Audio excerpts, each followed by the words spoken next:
जुम्मन शेख और अलगू चौधरी में गाढ़ी मित्रता थी। सांझे में खेती होती थी। कुछ लेन देन में भी साझा था। एक को दूसरे पर अटल विश्वास था। जुम्मन जब हज करने गए थे तब अपना घर अलगू को सौंप गए थे, और अलगू जब कभी बाहर जाते तब जुम्मन पर अपना घर छोड़ जाते थे। उनमें ना खान पान का व्यवहार था, ना धर्म का नाता, केवल विचार मिलते थे। मित्रता का मूल मंत्र भी यही है।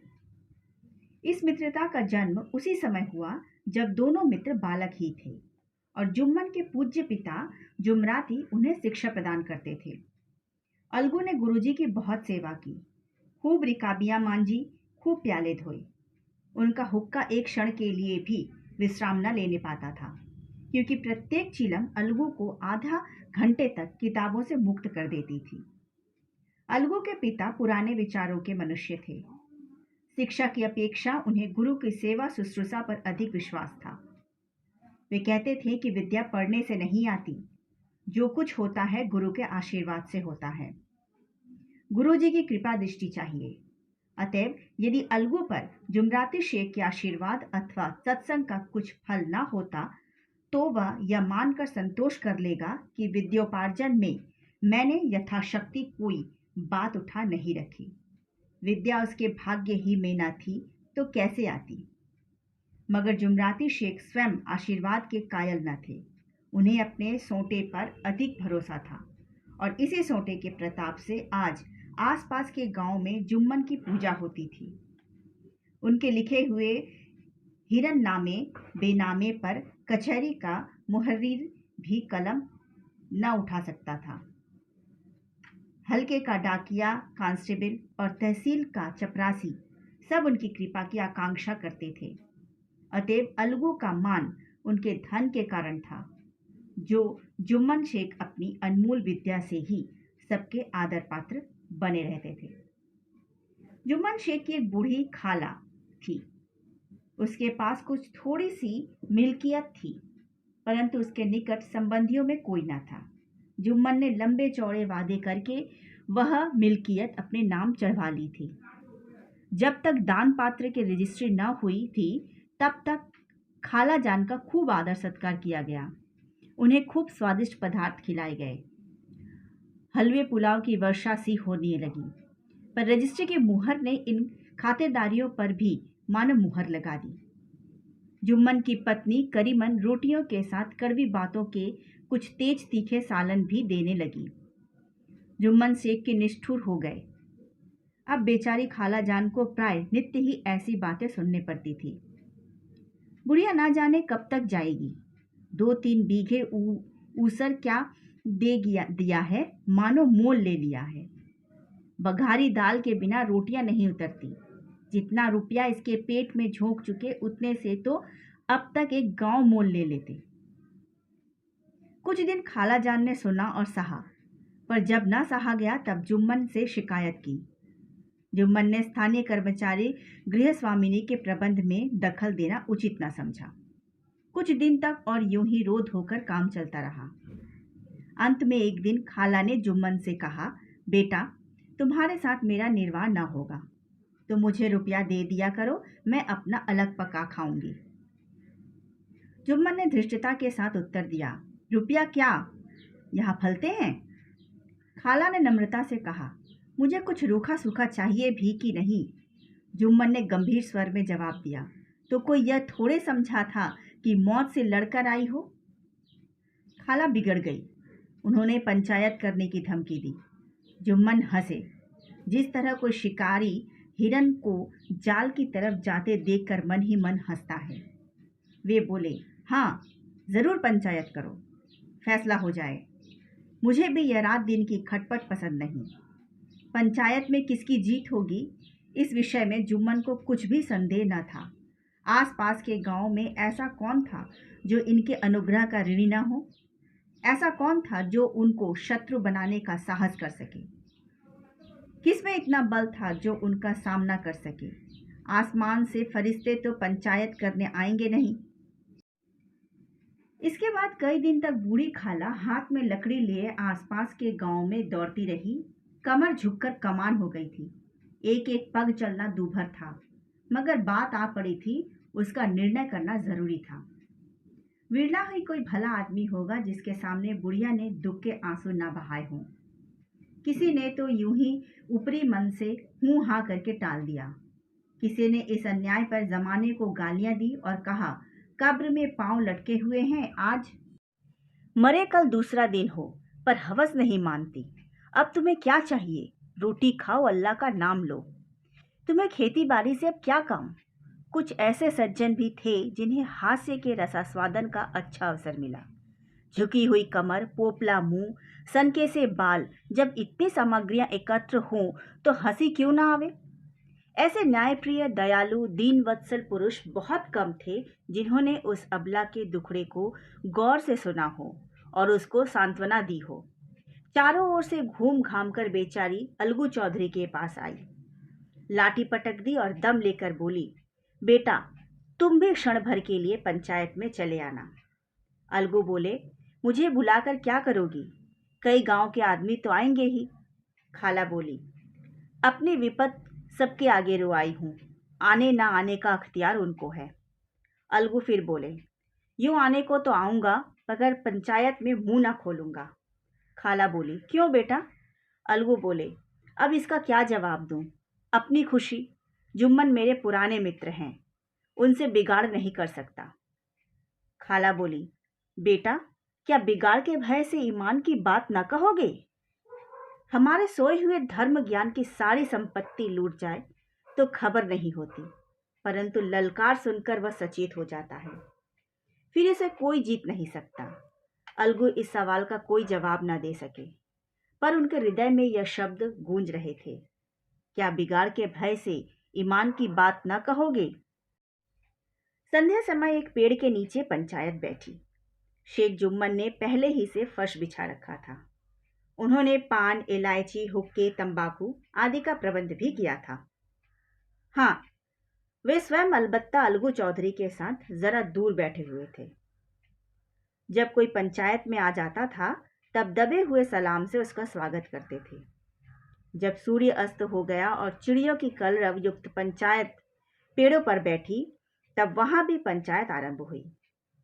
फर्श की एक एक अंगुल जमीन भर गई, पर अधिकांश दर्शक ही थे। निमंत्रित महाशयों में से केवल वही लोग पधारे थे जिन्हें जुम्मन से अपनी कुछ कसर निकालनी थी। एक कोने में आग सुलग रही थी। नाई ताबड़तोड़ चीलम भर रहा था।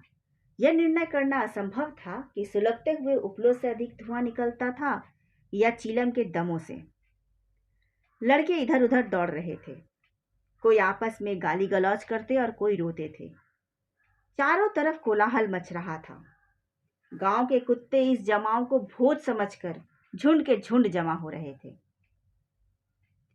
पंच लोग बैठ गए तो बूढ़ी खाला ने उनसे विनती की, पंचों, आज 3 साल हुए मैंने अपनी सारी जायदाद अपने भांजे के नाम लिख दी थी। इसे आप लोग जानते ही होंगे। जुम्मन ने मुझे 3 हयात रोटी कपड़ा देना कबूल किया था।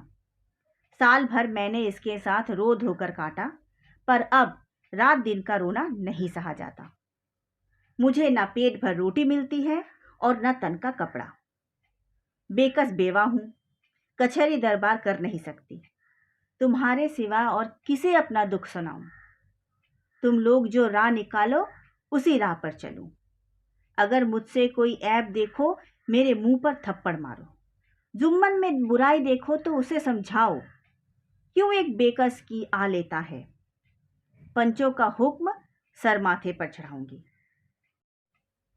रामधन मिश्र, जिनके कई असामियों को जुम्मन ने अपने गांव में बसा लिया था, बोले, जुम्मन मियाँ, कैसे पंच बदते हो? अभी से इसका निपटारा कर लो, फिर जो कुछ पंच कहेंगे वही मानना पड़ेगा। जुम्मन को इस समय सदस्यों में विशेषकर वही लोग दिख पड़े जिनसे किसी न किसी कारण उनका वैमनस्य था। जुम्मन बोले, पंच का हुक्म अल्लाह का हुक्म है। खालाजान जिसे चाहे बदे, मुझे कोई उर्ज नहीं। खाला ने चिल्लाकर कहा, अरे अल्लाह के बंदे, पंचों के नाम क्यों नहीं बता देता? कुछ मुझे भी तो मालूम पड़े। जुम्मन ने क्रोध से कहा, अब इस वक्त मेरा मुंह न खुलवाओ। तुम्हारी बन पड़ी है, जिसे चाहो पंच बदो। खालाजान जुम्मन के आक्षेप को समझ गई। वह बोली, बेटा, खुदा से डरो। पंच न किसी के दोस्त होते हैं न किसी के दुश्मन। कैसी बात कहते हो? और तुम्हारा किसी पर विश्वास ना हो तो जाने दो। अलगू चौधरी को तो मानते हो? लो, मैं उन्हीं को सरपंच बनती हूँ। जुम्मन शेख आनंद से फूल उठे, परंतु भावों को छिपाकर बोले, चौधरी ही सही, मेरे लिए जैसे रामधन मिश्र वैसे अलगू। अलगू इस झमेले में फंसना नहीं चाहते थे। वे कन्नी काटने लगे। बोले, खाला, तुम जानती हो कि मेरा जुम्मन से गाढ़ी दोस्ती है। खाला ने गंभीर स्वर से कहा, बेटा, दोस्ती के लिए कोई अपना ईमान नहीं बेचता। पंच के दिल में खुदा बसता है। पंचों के मुंह से जो बात निकलती है वह खुदा की तरफ से निकलती है। अलगू चौधरी सरपंच हुए। रामधन मिश्र और जुम्मन के दूसरे विरोधियों ने बुढ़िया को मन में बहुत कोसा। अलगू चौधरी बोले, जुम्मन शेख, हम और तुम पुराने दोस्त हैं। जब काम पड़ा है तुमने हमारी मदद की है और हमसे भी जो कुछ बन पड़ा तुम्हारी सेवा करते रहे, मगर इस समय तुम और बूढ़ी खाला दोनों हमारी निगाह में बराबर हो। तुमको पंचों से जो कुछ अर्ज करना हो करो। जुम्मन को पूरा विश्वास था कि अब बाजी मेरी है। अलगू यह सब दिखावे की बातें कर रहा है, अतएव शांत चित्त होकर बोले, पंचों, 3 साल हुए खालाजान ने अपनी जायदाद मेरे नाम हिब्बा कर दी थी। मैंने उन्हें हीन हयात खाना कपड़ा देना कबूल किया था। खुदा गवाह है कि आज तक मैंने खालाजान को कोई तकलीफ नहीं दी। मैं उन्हें अपनी माँ के समान समझता हूँ। उनकी खिदमत करना मेरा फर्ज है, मगर औरतों में जरा अनबन रहती है, इसमें मेरा क्या वश है। खालाजान मुझसे माहवार खर्च अलग मांगती है। जायदाद जितनी है वह पंचों से छिपी नहीं है। उससे इतना मुनाफा नहीं होता कि मैं माहवार खर्च दे सकूं। इसके अलावा हिब्बा नामे में माहवार खर्च का कोई जिक्र नहीं तो मैं भूल कर भी इस झमेले में ना पड़ता। बस मुझे यही कहना है। आइंदा पंचों को अख्तियार है, जो फैसला चाहे करे। अलगू चौधरी को हमेशा कचहरी से काम पड़ता था, अतएव पूरा कानूनी आदमी है। उसने जुम्मन से जिरा करनी आरंभ की। एक एक प्रश्न जुम्मन के हृदय पर हथौड़े की चोट की तरह पड़ता था। रामधन मिश्र इन प्रश्नों पर मुग्ध हुए जाते थे। जुम्मन चकित था कि अलगू को क्या हो गया है। अभी यह मेरे साथ बैठा हुआ कैसी कैसी बातें कर रहा था, इतने ही देर में ऐसी काया पलट हो गई कि मेरी जड़ खोदने पर तुला हुआ है। ना मालूम कब की कसर यह निकाल रहा है। क्या इतने दिनों की दोस्ती कुछ भी काम ना आवेगी? जुम्मन शेख इसी संकल्प विकल्प में पड़े हुए थे कि इतने में अलगू ने फैसला सुनाया। जुम्मन शेख, पंचों ने इस मामले पर विचार किया है। उन्हें यह नीति संगत मालूम होता है कि खालाजान को माहवार खर्च दिया जाए। हमारा विचार है कि खाला की जायदाद से इतना मुनाफा अवश्य होता है कि माहवार खर्च दिया जा सके। बस यही हमारा फैसला है। अगर जुम्मन को खर्च देना मंजूर न हो तो हिब्बानामा रद्द समझा जाए। यह फैसला सुनते ही जुम्मन सन्नाटे में आ गए। जो अपना मित्र हो वह शत्रु का सा व्यवहार करे और गले पर छुरी फेरे, इसे समय के हेरफेर के सिवाय और क्या कहें। जिस पर पूरा भरोसा था उसने समय पड़ने पर धोखा दिया। ऐसे ही अवसरों पर झूठे सच्चे मित्रों की परीक्षा हो जाती है। यही कलयुग की दोस्ती है। अगर लोग ऐसे कपटी धोखेबाज न होते तो देश में आपत्तियों का प्रकोप क्यों होता। हैजा, प्लेग आदि व्याधियां दुष्कर्मों के ही दंड हैं। मगर रामधन मिश्र और अन्य पंच अलगू चौधरी की इस नीति परायणता की प्रशंसा जी खोल कर रहे थे। वे कहते थे, इसी का नाम पंचायत है। दूध का दूध और पानी का पानी कर दिया। दोस्ती दोस्ती की जगह है, किंतु धर्म का पालन करना मुख्य है। ऐसे ही सत्यवादियों के बल पर पृथ्वी ठहरती है, नहीं तो वह कब की रसातल को चली जाती। इस फैसले ने अलगू और जुम्मन की दोस्ती को जड़ से हिला दी। अब वे साथ साथ बातें करते नहीं दिखाई देते। इतना पुराना मित्रता रूपी वृक्ष सत्य का एक हल्का झोंका भी न सह सका। सचमुच वह बालू की ही जमीन पर खड़ा था। उनमें अब शिष्टाचार का अधिक व्यवहार होने लगा। एक दूसरे की आव भगत ज्यादा करने लगे। वे मिलते जुलते थे, मगर उसी तरह जैसे तलवार से ढाल मिलती है। जुम्मन के चित्त में मित्र की कुटिलता आठों पहर खटका रही थी।